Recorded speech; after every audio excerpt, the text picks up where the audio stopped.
يا هلا ومرحبا.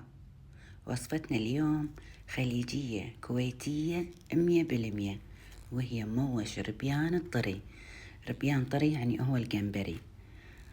وصفة تعتبر وجبة أساسية ومشهورة في الخليج العربي. إن شاء الله يا رب تعجبكم. اللي أول مرة يشوف قناتي، أنا اسمي أحلام، وأتمنى تشتركون بقناتي. نبدي بسم الله.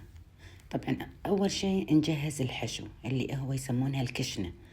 نجهز البصل تقريبا 4 بصلات كبار مقطعين مكعبات، ما نحطهم في الماكينة، ونخلي عندنا التاوة أو المقلة أو الطاسة على نار عالية. مبدئيا نحرك البصل ونخليه دقيقة. راح نلاحظ ان البصل يبتدي يتكرمل، يعني مثل اللي يطلع لون.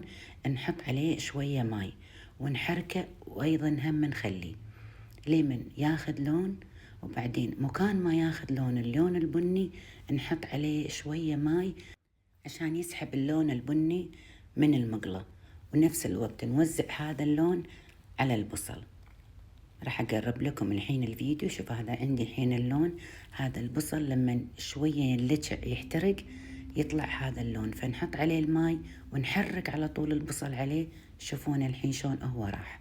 نظل نسوي هذه الحركة في كل مكان في الطاسة أو في المقلة يصبغ لونه بهالطريقة.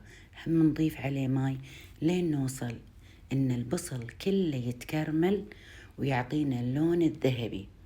هذه الخطوة مهمة، لأن بهالطريقة نحصل على أن البصل يحافظ على شكله وقوامه، ونفس الوقت ناخذ طعم الكراميل اللي يتكرمل البصل والطعم يصير روعة. شوفوا الحين هذه آخر مرة أنا راح أسويها. شوفوا ناخذ بعد، نحط ماي ونحرك. احنا وصلنا حق هذا اللون اللي احنا نبي. نضيف ملعقة سمنة ونحرك. تحبون زيت براحتكم، بس السمنة حلوة مع الموش. نضيف هني 4 فصوص توم مع قطعة صغيرة من الزنجبيل، ونحرك ونحمس. الحين شغلنا كله حماس، ما نوخر من يم المقلة. وهذه مجموعة بهارات راح اكتب لكم اياها بصندوق الوصف بالتفصيل وبالمقادير. نحطها على البصل والثوم ونحمسهم عشان تطلع ريحة البهار تصير حلوة مع البصل والثوم ويعزز النكهة.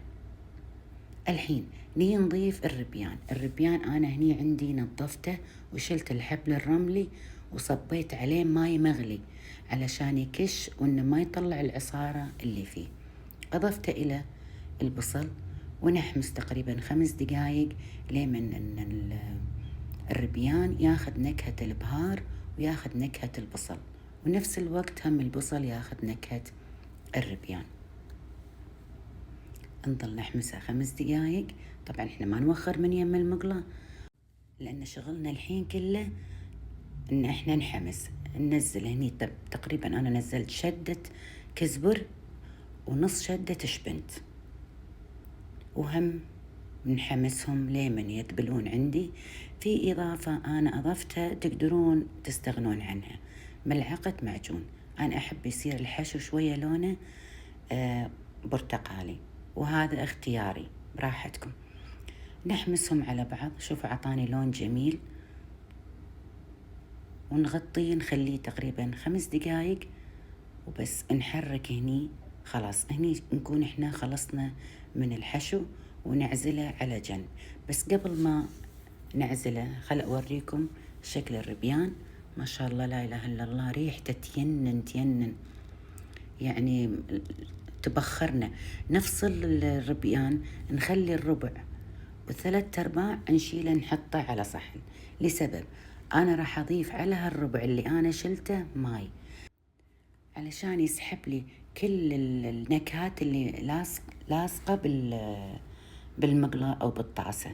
نخليه يفور فورتين، نحط عليه كزبر وشبنت يعزز الطعم، ونخلي ليمون بصرة اللي هو ليمون صحاري، ونخليه طماطتين مقطعين، وطبعا صديق العائلة الفلفل الأخضر الحار. ونخلي الملح، نوازن الملح ونخليهم كلهم مع بعض يغلون تقريبا 5 دقايق. بعدين أنا نقلت المكونات كلها إلى جدر ثاني أكبر، لأني أبي أسوي عليه العيش اللي هو الرز. طبعا لا ننسى السمنة، لأن السمنة ما حتكون كافية اللي حطيناها سابقا. ونزلنا هني تقريبا أنا أخذت كمية بسيطة من الماش، نص كوب، غسلته ونقعته بمي حار نص ساعة وحطيته على المزيج. نخلطهم مع بعض بس يفورون شوية، يغلون 5 دقايق، نشيله. بعدين نقلته إلى جدر أكبر، يعني ريحته عجيبة وشكله والألوان اللي فيه.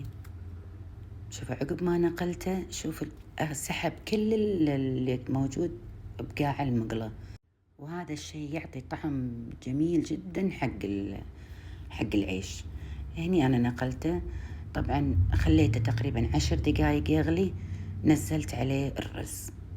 طبعا مو كله، لأن أنا كنت مسوية وجبة ثانية نوع ثاني.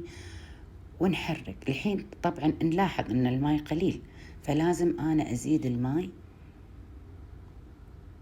وأحركه وأشوف الماء لازم أوازنه مع العيش. إذا أنتوا تحبونه نثري المقياس اللي حطيته أوكي، تحبونه لين تزيدون الماء كوب. شلون تعرفون أن الماء متوازن؟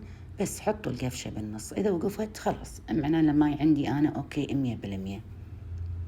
نحرك المزيج كله مع بعض وخلاص. شيل إيدنا ونخليه يغلي لين ينشف الماء.